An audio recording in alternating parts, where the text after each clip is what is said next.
Sir ये जो अंतिम क्वेश्चन मैं आपसे पूछने वाला हूँ इसमें मेरा मकसद ये है थोड़ा वैराग्य क्या जीवन का जो सार है उसको लेकर के है। हम सभी का लाइफ का कहीं ना कहीं एक अंत होना है।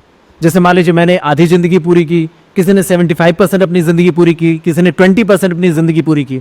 तो आप जिस फेज़ में इतनी ऊर्जा के साथ काम करते हैं तो कई बार ऐसा नहीं लगता कि जीवन भी कहीं ना कहीं मेरी भी जाके ठहरनी है, थमनी है।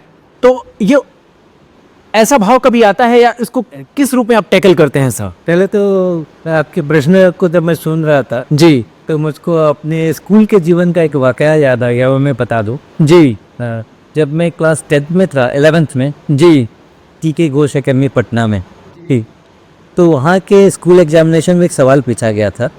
हमारे कोर्स में सत्य हरिश्चंद्र नाम का वो नाटक जो है वो था, तो उस पर आधारित वो सवाल था।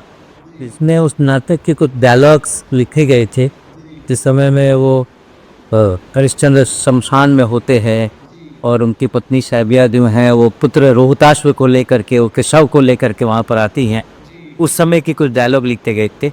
उस सवाल में वो पूछा गया था डायलॉग दे करके, हाँ, इससे जीवन की निस्सारता के बारे में क्या संदेश मिलता है वो बताइए। जी आपका प्रश्न चल रहा था जी, तो वो प्रश्न याद आ रहे वो याद आ रहा था, जी और वो इसलिए मैं कह रहा हूँ जी कि परीक्षा के बाद जब हमारे जो शिक्षक थे हिंदी के, वो मेरी उत्तर पुस्तिका लेकर के क्लास में आए थे जी और उन्होंने वो पूरी क्लास को पढ़ करके सुनाया जी और ये कहा था कि बहुत सारी विद्यार्थियों ने उत्तर को दिया है इस पे, लेकिन जो मूल प्रश्न था कि जीवन की निस्सारता के साथ उसको जोड़ना, जी। वो केवल इसी ने किया। अरे वाह क्या किया था सर आपने?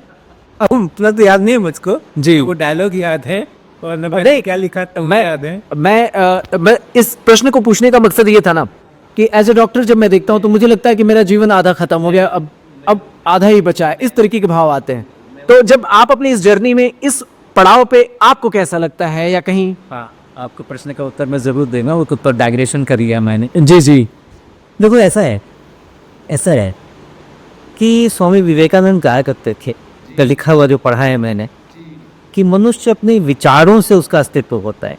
जी तो अगर मनुष्य के विचार जी अस्तित्व में है जी, तो वो मनुष्य अस्तित्व में है। अरे वाह।